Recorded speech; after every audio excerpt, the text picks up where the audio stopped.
Hello everyone, आप सभी का एक बार फिर से स्वागत है हमारे यूट्यूब चैनल में। मैं आनंद, आप सभी का ट्रेनर, एक बार फिर से हाजिर हूँ एक नए टॉपिक के साथ। आज जो हम बात करेंगे वो ट्रांसफार्मर के बारे में बात करेंगे कि ट्रांसफार्मर क्या होता है। ठीक है, हमें इसकी क्यों जरूरत पड़ी, इंट्रोडक्शन, हिस्ट्री, प्रिंसिपल, ठीक है, construction and working, type of transformer, applications, इनके बारे में आज हम बात करेंगे।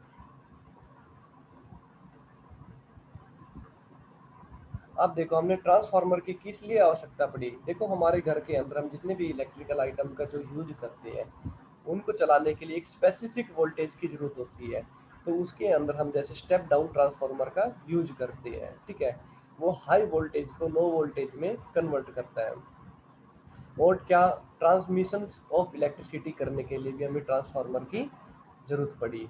ठीक है, हाई वोल्टेज को कम वोल्टेज में करने के लिए भी ट्रांसफार्मर की जरूरत पड़ती है, और कम वोल्टेज को हाई वोल्टेज में कन्वर्ट करने के लिए भी हमें ट्रांसफार्मर की जरूरत पड़ती है। इसलिए ट्रांसफार्मर की जरूरत पड़ी हमें। ठीक है, अगर इंट्रोडक्शन की बात करें तो ट्रांसफार्मर क्या होता है, एक स्टैटिक डिवाइस होता है। ठीक है, ये क्या इलेक्ट्रिकल एनर्जी को ये क्या इलेक्ट्रिकल एनर्जी को एक लेवल से दूसरे लेवल पर ट्रांसफर करता है। इलेक्ट्रिकल एनर्जी को एक लेवल से दूसरे लेवल पर ट्रांसफर करता है, परंतु फ्रीक्वेंसी हमेशा सेम रहती है। फ्रीक्वेंसी कभी भी चेंज नहीं होती। अगर इंडिया में बात करें तो फ्रीक्वेंसी की थी, तो इंडिया में फ्रीक्वेंसी 50,000 आती है। 50,000, 50,000 की फ्रीक्वेंसी आती है। ठीक है, जो ट्रांसफार्मर है वो वर्क करता है माइकल फैराडे लॉज के ऊपर, वर्क करता है इलेक्ट्रोमैग्नेटिक म्यूचुअल इंडक्शन के ऊपर ये वर्क करता है। अब हम हिस्ट्री की बात करते हैं। तो हिस्ट्री क्या, the first transformer was develop by auto wealthy ने इसको डेवलप किया था 1885 के अंदर। इस टाइप का वो दिखने में था पहला ट्रांसफार्मर। ठीक है, फिर उसके बाद विलियम विलियम स्टैनली ने इसको डेवलप किया, और इसको पहली बार यूज यूएसए में कमर्शियल यूज किया गया 1886 के अंदर। ठीक है, ये थ्री फेज ट्रांसफार्मर यूज किया गया। अगर हम वर्किंग प्रिंसिपल की बात करते हैं कि वर्किंग प्रिंसिपल ट्रांसफार्मर का कैसे काम करता है। देखो, ये जो ट्रांसफार्मर है ना, ये म्यूचुअल इंडक्शन के ऊपर ये म्यूचुअल इंडक्शन के प्रिंसिपल के ऊपर क्या काम करता है। म्यूचुअल इंडक्शन प्रिंसिपल क्या होता है, ये यूज किया जाता है वोल्टेज को बढ़ाने के लिए और वोल्टेज को घटाने के लिए, इसका हम यूज कर लेते हैं। आपने देखा होगा कि ट्रांसफार्मर के अंदर क्या वाइंडिंग की जाती है। प्रिंसिपल के ऊपर हम बात करते हैं, क्या वाइंडिंग की जाती है। इनको बोलते हैं हम प्राइमरी वाइंडिंग, और इनको बोलते हैं हम सेकेंडरी वाइंडिंग। ठीक है, तो ये क्या वाइंडिंग की जाती है, ये तार लपेटे जाते हैं, जिसको क्या एनपी से डिनोट करते हैं। एनपी मतलब ये होता है number of turns in primary winding. तो ये जितने कितनी आपके ये तार लपेटे गए हैं, ठीक है, ये वायर लपेटी गई है, तो नंबर ऑफ टर्न से डिनोट होता है। ठीक है, यहाँ पे ये जो कनेक्ट होता है, ये एसी करंट से कनेक्ट कर देते हैं। एसी करंट से कनेक्ट करने के बाद इसमें क्या मैग्नेटिक फ्लक्स जनरेट होता है। जो मैग्नेटिक फ्लक्स जनरेट होता है इसके अंदर, जो क्या आगे की तरफ बढ़ता है, वो सेकेंडरी वाइंडिंग होती है उसमें से पास करता है। फिर उसमें कुछ चेंजमेंट आता है। ठीक है, उसमें कुछ चेंजमेंट आता है, फिर वो वापस प्राइमरी वाइंडिंग में जाता है। ठीक है, तो ऐसे ही जो इसमें क्या current IP primary primary current होता है ये, जिसको आईपी से डिनोट करते हैं। ठीक है, यहाँ वोल्टेज लगा होता है वीपी, प्राइमरी वोल्टेज होता है। जो इसके जो आउटसाइड में जो कनेक्ट होता है सेकेंडरी वाइंडिंग के, ये क्या सोर्सेज होते हैं जो सेकेंडरी वाइंडिंग को कनेक्ट करते हैं। जो आई एस, ये क्या सेकेंडरी करंट होता है, ये क्या सेकेंडरी वोल्टेज होता है वी एस, जिसको हम डिनोट करते हैं। ठीक है, देखो, जो वोल्टेज बढ़ता है तो फ्लक्स भी बढ़ता है। ठीक है, जब वोल्टेज बढ़ता है तो फ्लक्स भी बढ़ता है। अगर वोल्टेज घटता है तो फ्लक्स भी घटता है, परंतु पावर हमेशा सेम रहती है। Power remains constant. पावर कभी भी कम ज़्यादा नहीं होती है। अगर पी को देखते हैं, P is equal to V I. ठीक है, वोल्टेज और करंट। ठीक है, तो पावर हमेशा सेम होगी। अगर वोल्टेज बढ़ेगा तो करंट क्या होगा भाई, घटेगा। ठीक है, अगर करंट बढ़ेगा तो वोल्टेज क्या होगा, घटेगा। वो इस वजह से होता है क्योंकि जो पावर होती है वो सेम होती है। तो ये क्या वर्किंग प्रिंसिपल होता है आपका ट्रांसफार्मर का। ठीक है। अब देखो हम इनकी कुछ पार्ट की बात करते हैं, हम इनके कुछ पार्ट की बात करते हैं। जैसे ये पार्ट कौन सा है, इस पार्ट को हम क्या बोलते हैं भाई, जो आप इसको मोटे से इसको देख रहे हो, ये क्या है, कोर होता है। ठीक है, ये क्या होता है, कोर होता है। ये कोर कोर बहुत सारी पतली पतली पत्तियों से मिलकर बना हुआ होता है, जो सिलिकॉन स्टील की भी होती है, सॉफ्ट आयरन की भी होती है। सिलिकॉन स्टील की भी और सॉफ्ट आयरन की होती है, बहुत सारी पतली पतली पत्तियां इसमें लेमिनेट की जाती है। ठीक है। ये आपने कभी भी एक ट्रांसफॉर्मर देखा होगा, या आपने टीवी के अंदर ट्रांसफॉर्मर निकला होगा वो देखा होगा, उसको तोड़ के देखा हुआ होगा, तो उसमें बहुत सारी पत्तियां आपको मिलेगी देखने को। ठीक है, आपने बचपन में डेफिनेट देखा हुआ होगा। ठीक है, तो ये क्या, इसको ही हम क्या कोर्स बोलते हैं, कोर्स के ऊपर ही क्या वाइंडिंग की जाती है, कोर्स के ऊपर वाइंडिंग की जाती है। ठीक है, ये इसलिए किया जाता है, ये इसको जो कोर्स का है इसलिए यूज किया जाता है, इसका मेन कारण होता है कि लॉसेज को कम करना। जो ट्रांसफार्मर में जो लॉसेज होते हैं, कॉपर लॉसेज और एक आयरन लॉसेज होते हैं, उनको कम करने के लिए हम कोर्स को लेमिनेट किया जाता है पतली पतली पत्तियों के अंदर। ठीक है, इनके ऊपर लेप भी लगाते हैं जो इंसुलेटर की तरह कार्य करते हैं। ठीक है, किसी भी प्रकार का अंदर करंट जनरेट नहीं होने देते हैं। ठीक है, अब देखो ये बाइंडिंग की हुई है। अब इसके हम और पार्ट के बारे में जानेंगे, जो इसके कंस्ट्रक्शन के बारे में हम जान रहे हैं, अब इसके और पार्ट के बारे में भी हम जानते हैं।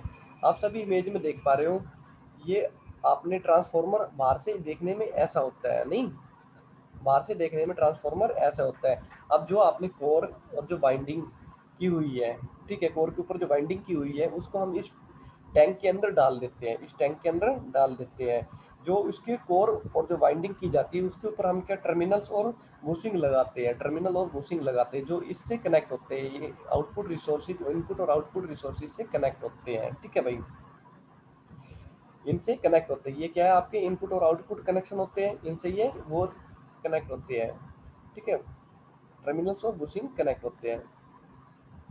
अब बात करते हैं हम जैसे टैंक की, ये क्या है, आपका टैंक है, जो बाहरली साइड आपको दिखता है टैंक, टैंक के अंदर ही क्या कोर और को रखा जाता है, वाइंडिंग करके कोर को रखा जाता है। ठीक है, अब बात करते हैं हम क्या, ट्रांसफार्मर ऑयल की बात करते हैं। देखो इस टैंक के अंदर क्या ऑयल डाला जाता है। ठीक है, ट्रांसफार्मर के अंदर ऑयल डाला जाता है, इसको ऑयल से भरा जाता है। ठीक है, वो इसलिए किया जाता है क्योंकि ये कूलिंग प्रोवाइड करता है, ये कूलिंग प्रोवाइड करता है, और किसी कोई भी फॉल्ट होगी, अगर ट्रांसफार्मर किसी भी प्रकार की फॉल्ट होगी, तो वो है ना इंसुलेटर की तरह कार्य करेगा, इंसुलेटर की तरह काम करेगा, इसमें से करंट पास नहीं होगा। ठीक है, और आप ये देख पा रहे हो, ये क्या है, ये जो आप देख पा रहे हो इमेज के अंदर, ये टैंक को, इसको क्या बोलते हैं, कंजर्वेटर टैंक बोलते हैं। ठीक है, कंजर्वेटर टैंक बोलते हैं, मतलब कि संरक्षण, अगर हिंदी में बात करें तो संरक्षण टैंक बोल हो गया, नहीं कंजर्वेटर टैंक हो गया।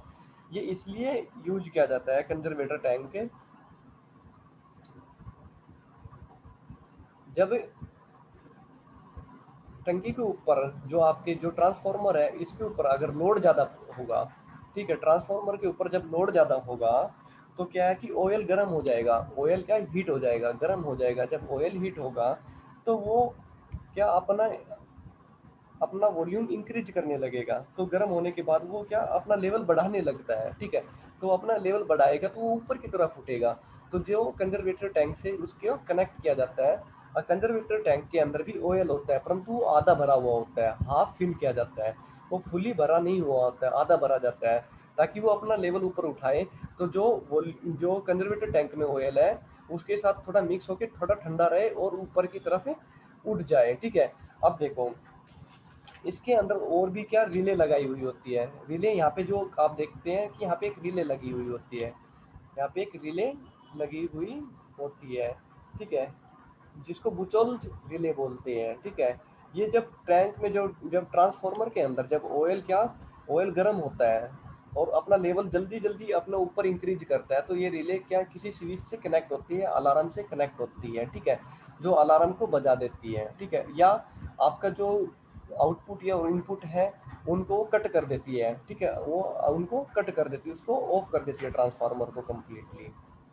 तो ये इस रिले का कार्य होता है। ठीक है, ऐसे ही इसके अंदर क्या ब्रीदर लगा हुआ होता है, ब्रीदर जो कंजर्वेटर टैंक है इसके अंदर ऐसे यहाँ पे देखो, आप देख पा रहे हो छोटा सा ये क्या ब्रीदर लगा हुआ होता है। जब ऑयल जब गर्म होता है तो वो अपना लेवल बढ़ाता है, ठीक है, लेवल बढ़ाएगा तब उसमें से क्या कुछ गैसेज भी निकलेगी, वाष्प भी होगा थोड़ा बहुत, नहीं तो वो बाहर की तरफ क्या वो हवा निकल जाएगी, ठीक है, हवा निकल जाएगी ताकि वो थोड़ा कूल हो जाए, ठीक है। आपने कभी भी गैस के ऊपर जब पानी को रखते हैं, पानी को रखने के बाद हम उसके ऊपर क्या बर्तन या कोई भी ढक देते हैं, प्लेट व्लेट ढक देते हैं, ठीक है। तो प्लेट को ढक देते हैं तो वो पानी बहुत जल्दी अपने ऊपर की तरफ आता है, क्योंकि उसमें से क्या हवा निकलने की गुंजाइश नहीं होती है। जैसे ही आप प्लेट को हटाते हो तो क्या होगा, वो थोड़ा पानी थोड़ा नीचे की तरफ बैठ जाएगा, इतना खोलेगा नहीं इतनी जल्दी, ठीक है, ऊपर की तरफ नहीं आएगा, नहीं। तो इसलिए ब्रीदर लगाया जाता है ये ताकि जो इसमें ज़्यादा हीट ना हो, ठीक है, हीट कम हो ऑयल के अंदर। जब इसको वापस जब ये डाउन जाता है, थोड़ा ठंडा होता है तो डाउन जाता है, तो इसके अंदर क्या जो ब्रीदर के ऊपर सिलिका जेल का यूज किया जाता है, सिलिका जेल का हम यूज करते हैं ताकि जब ट्रांसफार्मर जब वापस हवा ले, अब देखो देख ऊपर की तरफ उसमें से कुछ हवा निकली है, तो वापस भी जब नीचे जाएगा कुछ हवा तो इनटेक करेगा ही, तो कुछ हवा इनटेक करेगा तो उसमें क्या मॉइस्चर नहीं जाएगा भाई, उसमें क्या है मॉइस्चर नहीं जाएगा, इसलिए सिलिका जेल का यूज किया जाता है, ठीक है। इतना सभी को समझ में आया होगा। अब देखते हैं, देखो इसमें क्या और क्या कूलिंग सिस्टम भी यूज किया जाता है, डिफरेंट डिफरेंट टाइप के कूलिंग सिस्टम यूज किया जाते हैं। जैसे क्या नेचुरल एयर सिस्टम भी यूज किया जाता है कूलिंग करने के लिए, ठीक है, नेचुरल एयर सिस्टम यूज करते हैं कूलिंग करने के लिए। अगर इसमें जो ट्रांसफार्मर भी दो टाइप के मिलते हैं, सिंगल फेस और थ्री फेस ट्रांसफार्मर भी मिलते हैं, नहीं। अब देखो जो प्राइमरी वाइंडिंग, जो सिंगल फेस ट्रांसफार्मर होते हैं उसमें क्या प्राइमरी वाइंडिंग भी सिंगल होगी और सेकेंडरी वाइंडिंग भी सिंगल होगी, ठीक है। और जो थ्री फेस ट्रांसफार्मर होंगे उसमें जो प्राइमरी वाइंडिंग भी थ्री फेस में होगी और सेकेंडरी वाइंडिंग भी थ्री फेस में होगी। तो ये कंप्लीट क्या था ट्रांसफार्मर का बेसिक बेसिक इसके बारे में, ठीक है। आप सभी को पता चल गया होगा इसका यूज के भी, ठीक है। अगर कनेक्शन की बात करते हैं तो उसमें स्टार डेल्टा कनेक्शन को हम लगाते हैं, नहीं स्टार डेल्टा कनेक्शन को देते हैं, ठीक है। ये पूरा कंप्लीट ट्रांसफार्मर आपको पढ़ा दिया गया है। आई होप सभी को समझ में आया होगा, अच्छे से समझ में आया होगा, ठीक है। तो सभी चैनल को शेयर करें, सब्सक्राइब करें और बेल आइकन को दबा के रखें, वीडियो को लाइक करें ताकि हमें भी आपका पॉजिटिव रिस्पांस मिलता रहे और हम भी मोटिवेट होते रहे, ठीक है। थैंक यू सो मच सभी को।